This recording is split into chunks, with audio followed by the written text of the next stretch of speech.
Aujourd'hui, nous allons parler d'une petite subtilité de la grammaire française. Aujourd'hui, nous allons parler de la voix passive. Alors, qu'est-ce que la voix passive? La voix passive, c'est une forme qui met l'accent sur le résultat de l'action, contrairement à la voix active qui met l'accent sur le sujet, qui insiste sur le sujet qui fait l'action. Donc, l'objet d'une proposition de base devient le sujet de la forme passive. Mais le sujet du verbe à la forme active disparaît, ou alors passe à l'arrière-plan sous forme de complément circonstanciel. Alors, probablement que cette explication vous laisse un peu perplexe. C'est un petit peu biscornu, c'est très compliqué, très complexe à percevoir vu comme ça. Donc, on va voir un petit peu des exemples ensemble. Alors, la voix passive, elle est formée sur base de l'auxiliaire être et du participe passé d'un verbe. Donc, très souvent, la voix passive, elle est introduite par la préposition par. Par exemple, si je vous dis la loi est votée par le Parlement, ici, la voix active de cette phrase, ce serait normalement le Parlement vote la loi. Ici, on parle de la voix passive.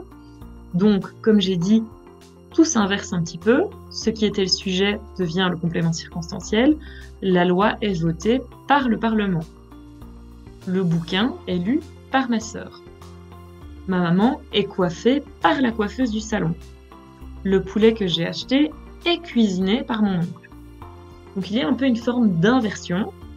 Donc au lieu de dire mon oncle cuisine le poulet, on dit le poulet est cuisiné par mon oncle. Hop, tout s'inverse, auxiliaire être, participe passé du verbe qui était normalement à la voix active, et introduction par la préposition par. Le participe passé, évidemment, s'accorde en genre et en nombre avec le sujet. La loi est votée, le bouquin est lu, ma maman est coiffée, le poulet est cuisiné. Accord du participe passé en genre et en nombre avec le sujet auquel il se rapporte. Alors, à nouveau, je vous rappelle ici, pour que la différence soit bien claire dans votre tête, voix active, voix passive. À la voix active, c'est quand le sujet fait l'action. Le cheval mange la pomme. L'infirmière aide le vieux monsieur. Alors qu'à la voix passive, le sujet subit l'action. La pomme est mangée par le cheval. Le vieux monsieur est aidé par l'infirmière. Ici, tout se renverse. Le sujet ne fait plus l'action, mais la subit. Et surtout, vous pouvez remarquer, accord du participe passé en genre et en nombre avec le sujet. La pomme est mangée, le vieux monsieur est aidé. À la voix passive, le sujet subit l'action, accord du participe passé, introduction avec le mot par. On est bon, on est à la voix passive.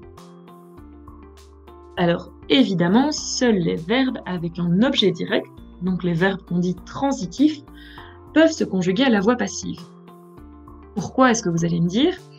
En fait, lorsque l'on passe de l'actif au passif, c'est le complément d'objet direct de la phrase active qui devient le sujet de la phrase passive, comme je vous l'expliquais. Donc, un verbe qui n'a pas de complément d'objet direct ne peut pas être utilisé à la voix passive, vu que c'est censé devenir le sujet. S'il n'y a pas de COD, pas de sujet, donc pas de voix passive. Si je dis les cyclistes observent les feux sont observés par le cycliste.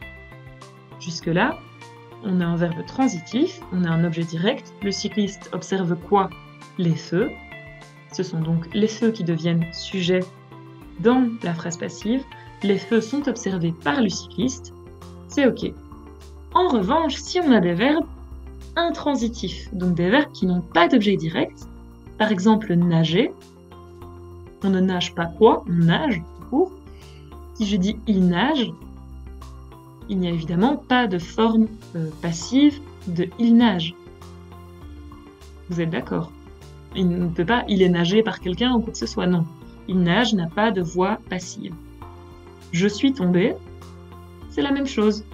Il n'y a pas de COD, donc pas de sujet de la phrase passive, donc pas de voix passive possible. Alors, il y a une autre subtilité à la voix passive, c'est le pronom indéfini on.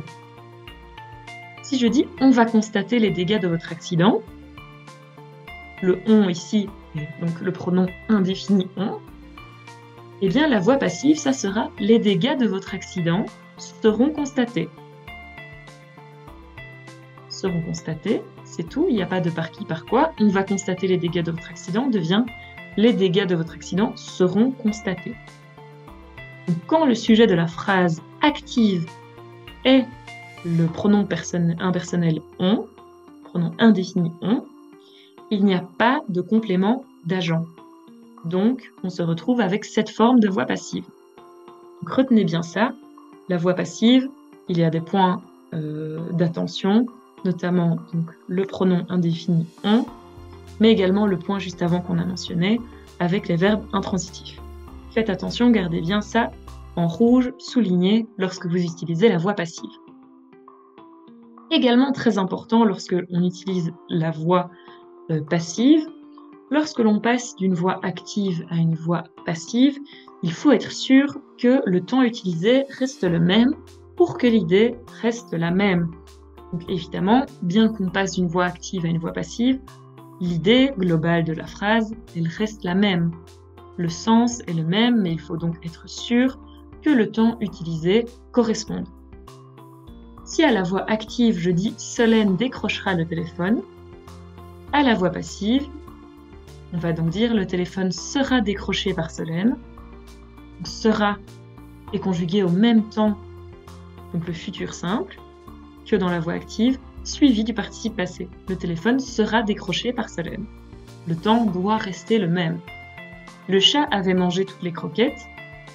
Toutes les croquettes avaient été mangées par le chat. Le policier donna une amende au jeune homme. Et une amende fut donnée par le policier au jeune homme. Le banquier accepte la demande de crédit. La demande de crédit est acceptée par le banquier. Marion mangeait une tranche de gâteau était mangée par Marion.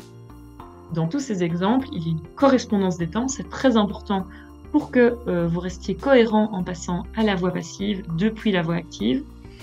Donc voilà, ce sont les gros points auxquels il faut faire attention pour la voix passive. Moi, j'en ai terminé aujourd'hui. C'était le dernier point que je devais aborder pour la voix passive. J'espère que c'est très clair, j'espère que la leçon a bien été comprise par vous, exemple de voix passive. Moi, je vous dis à très bientôt pour une autre vidéo. Au revoir!